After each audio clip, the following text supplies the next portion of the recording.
Na manhã de 30 de julho de 2025, o extremo leste da Rússia viveu um dos eventos geológicos mais marcantes das últimas décadas. A península de Kamchatka, conhecida por sua intensa atividade sísmica e vulcânica, foi sacudida por um terremoto de magnitude 8,8.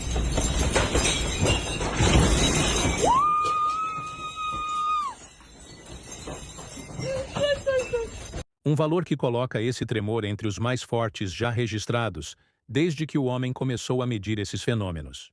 O epicentro estava localizado no mar, a pouco mais de 100 quilômetros da cidade de Petropavlovsk-Kamchatsky, capital regional.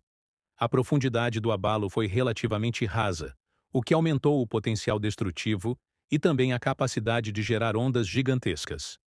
O tremor durou aproximadamente 4 minutos, tempo suficiente para provocar pânico, derrubar objetos, balançar construções inteiras e interromper serviços essenciais.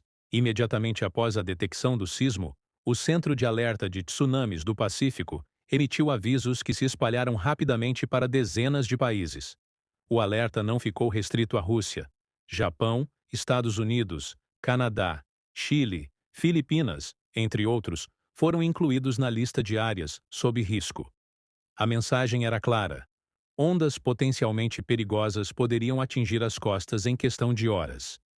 Na Rússia, as áreas mais próximas ao epicentro foram as Ilhas Kurilas. Ali, a força das ondas foi intensa. Registros apontam alturas de até 5 metros. Portos foram parcialmente destruídos, embarcações arrastadas para dentro do continente e estruturas de processamento de peixe ficaram submersas. Moradores relataram que o mar recuou de maneira brusca antes da chegada da onda, revelando o fundo do oceano.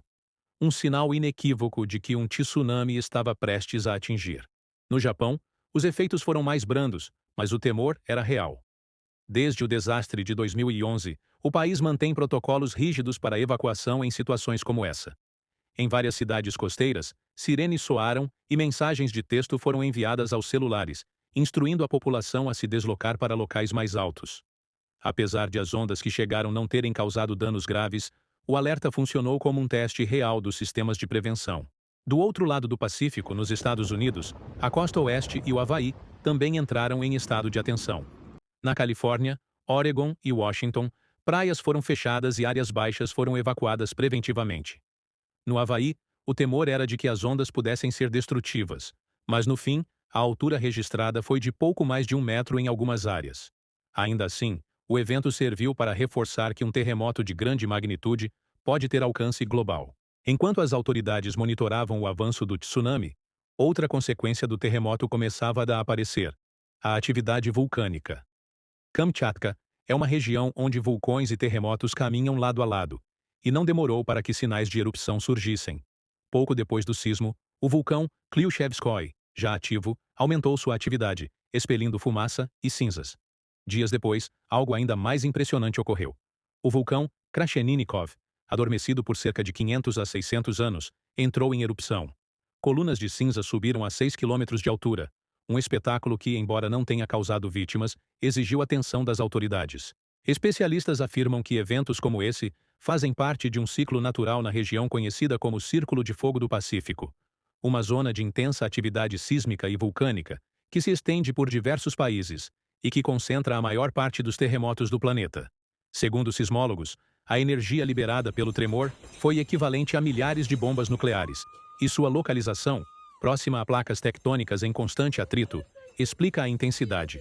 O terremoto também teve efeitos indiretos.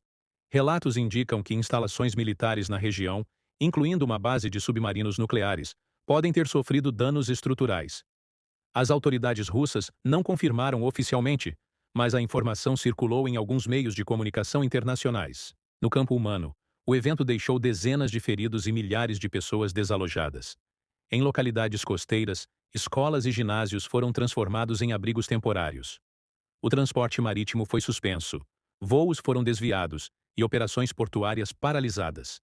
Serviços de energia e comunicação sofreram interrupções, principalmente nas áreas mais remotas. O Japão, embora menos afetado fisicamente, sentiu o impacto psicológico. Muitas pessoas que viveram o tsunami de 2011 relataram ansiedade e medo ao ouvir novamente as sirenes. Em algumas cidades, pequenas ondas invadiram áreas costeiras, mas rapidamente recuaram sem deixar danos relevantes. Nos Estados Unidos, a situação foi acompanhada em tempo real. Transmissões ao vivo mostravam câmeras nas praias aguardando a chegada das ondas, e autoridades reforçavam a importância de não subestimar alertas. Mesmo com ondas menores, o fenômeno demonstrou como um evento ocorrido do outro lado do mundo pode gerar reações imediatas em várias nações. Cientistas continuam estudando o que desencadeou a sequência de eventos. Embora terremotos e erupções vulcânicas não sejam incomuns na região, a proximidade temporal e a intensidade chamaram a atenção. Alguns geólogos acreditam que o deslocamento súbito de massa causado pelo terremoto pode ter alterado o equilíbrio de pressão em câmaras magmáticas próximas, precipitando as erupções. O episódio reforça a importância dos sistemas de alerta precoce, que neste caso foram fundamentais para evitar tragédias maiores. Países localizados em áreas de risco sísmico e de tsunamis investem cada vez mais em tecnologia, infraestrutura resistente e campanhas de conscientização. No Japão, por exemplo, construções seguem padrões que permitem resistir a abalos severos. E no Havaí, boias de monitoramento oceânico detectam variações no nível do mar com precisão. Mesmo assim, especialistas lembram que, apesar de toda a tecnologia disponível, a natureza mantém o controle. Um terremoto dessa magnitude é um lembrete claro de que, em qualquer momento, forças gigantescas e imprevisíveis podem se manifestar. À medida que a vida retorna lentamente ao normal nas áreas afetadas, a rotina tenta se reorganizar, mas as marcas do evento ainda estão por toda parte. Em cidades costeiras da Rússia, ruas que antes eram movimentadas agora exibem pilhas de entulho, pedaços de barcos encalhados longe do mar e construções parcialmente destruídas. A limpeza avança com a ajuda de equipes locais e voluntários, mas o processo é lento. Em algumas localidades, o fornecimento de energia só foi restabelecido dias depois, e o abastecimento de água potável precisou ser feito por caminhões-pipa enviados de outras regiões. Nos abrigos temporários, centenas de famílias continuam alojadas, aguardando orientações sobre quando poderão voltar para casa, e se suas casas ainda estarão de pé. Crianças recebem atividades organizadas por voluntários para tentar manter um mínimo de normalidade, enquanto equipes médicas oferecem atendimento para ferimentos físicos e também para o impacto psicológico, que não é pequeno. Muitos relataram noites de insônia, pesadelos e medo de voltar a morar próximo ao mar. No Japão, mesmo com danos menores, as autoridades aproveitaram o episódio para reforçar campanhas educativas. Programas de televisão e redes sociais mostraram passo a passo o que a população deve fazer em caso de novo alerta de tsunami.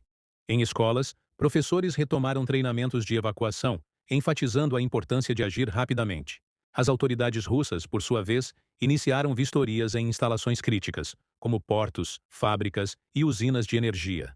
A preocupação não é apenas estrutural, mas também econômica, já que a pesca e o processamento de frutos do mar são atividades vitais para a região.